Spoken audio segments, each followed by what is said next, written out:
Evening guys, how you doing? I just wanted to do an update. I know that it's Thursday night and we're near the weekend and you probably won't want to open any positions, but there's a few things I want to discuss.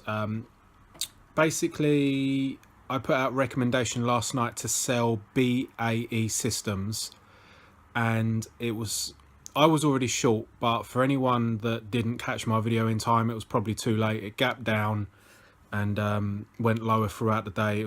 I've actually cancelled my short trying to get back in on a rally, but I'm not sure you're going to get it. You know, it might go down like a lead balloon in the ocean, so I'm not too sure if we're going to get another chance to sell that.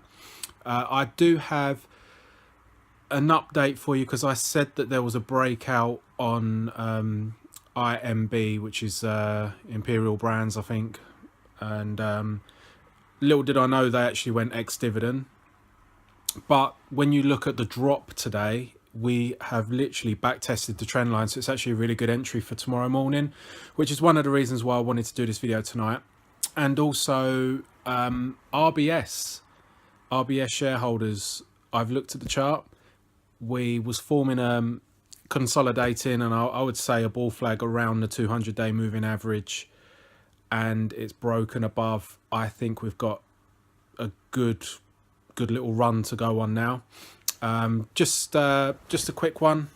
I'm the author of this book, so if you're interested in investment, in mainly shares and gold as well, it took me about a year to write this book, and after studying master's degree in risk, and also I studied maths and economics at undergraduate, and I read a lot of books, and I thought to myself, they're all talking about the same stuff. So this, you won't find a huge amount of overlap if you've read a lot of economics books. That's the whole, I didn't want to write another book about the same stuff. So anyway, I'm going to get to some charts, and I'll probably might do another one of these videos over the weekend, but I want to get this video out to you tonight so you can see the opportunities. There's two stocks that I'm interested in buying as soon as the market opens in the morning. So let's get to it. So I'm going to revisit the positions that I have open, just in case this is the first time you've watched any of my videos. This is Melrose, a FTSE 100 company, and I think that they are in big trouble. Market went up very quick, which means there's not a huge amount of support on the way down. This support line was pretty much a line in the sand. You can see how the market broke down after that, and I think this is a symmetrical triangle, which is often a continuation pattern. The projection from this is around 120 per share, so we're not too far off resistance at the moment. So that's a short position I have open at the moment.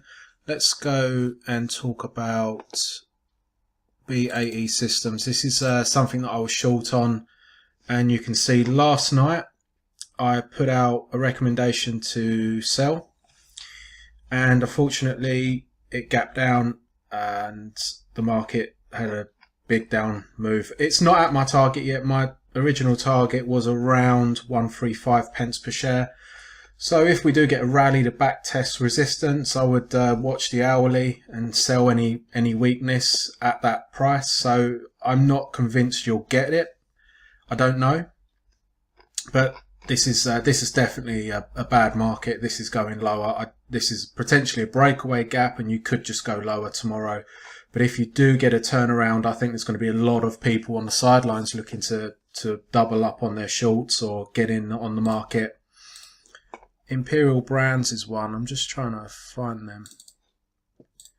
So this is the one that I spoke about last night. You got a big double bottom, and you managed to close above this, but obviously we've gone ex-dividend today, so the market opened and dumped, but all it's done really is just backtest this trend line. I don't see anything wrong with that. We're still above the trend line at the moment.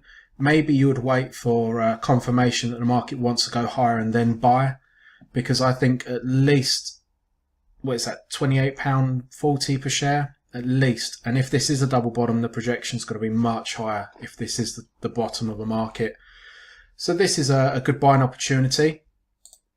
I'm just going to quickly go back to Tesco's and just talk to you about this. So yesterday I posted a bit more on this, saying that we've basically had a gap open. The market went up, filled the gap, failed at the 200-day moving average, which is this blue line, reaction. So I got short and then got caught out on this up move, and ever since we've been stuck in this channel. Last night I said we're at the top of the channel. Either we need to break up and get above the 200-day moving average, which would be a bullish signal obviously, or we're going to head back down to here at the bottom of the channel. And I said it's not very clear to me at the moment which direction Tesco's going to go in.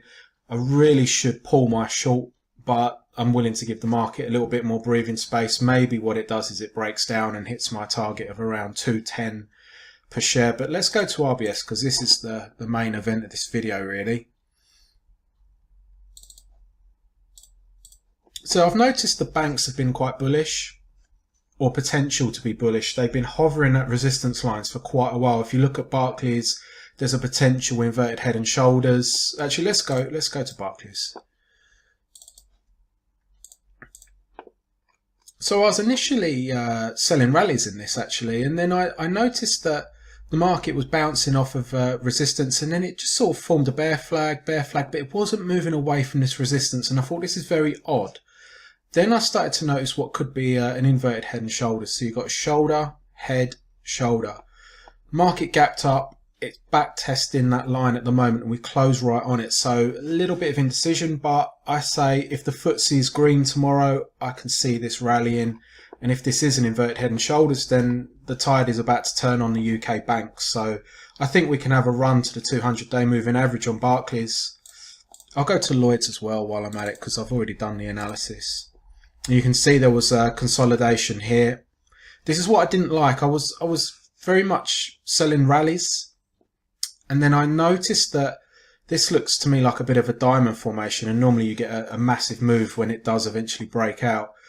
And I just didn't like the way that the market was just hovering at resistance, and I thought, you know what, I don't feel comfortable selling rallies at the moment, because it should just, this is what should happen at resistance. When you start staying here for a week or two at a time, I'm like, okay, I'm not sure what's happening here. Let's just take a back seat. So Lloyd's looks good. Got above the 200-day moving average, which is a good sign. And so far today, we close lower. A little bit of volatility in the banks. That's what I think you're seeing. But overall, I've turned bullish. Someone who was very much selling rallies has now turned bullish, and that's not RBS. There we go. So RBS. So here we go. You had, I think this is a bull flag.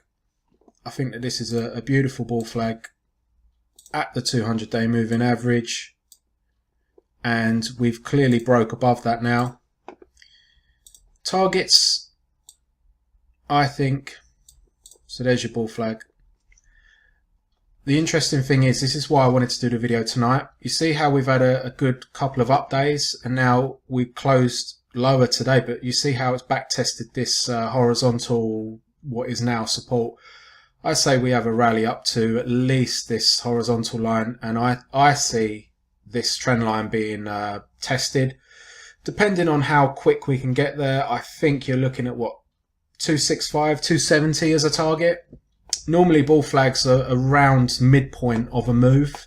They're normally a continuation and normally in the midpoint of a move. So I would say we've got a lot more upside to go on RBS, and I probably will be buying this in the morning because the whole picture of the UK banks looks good to me. I've found it hard trying to find something to get long, and finally I'm getting some good signals. So I'll be back doing a video the weekend.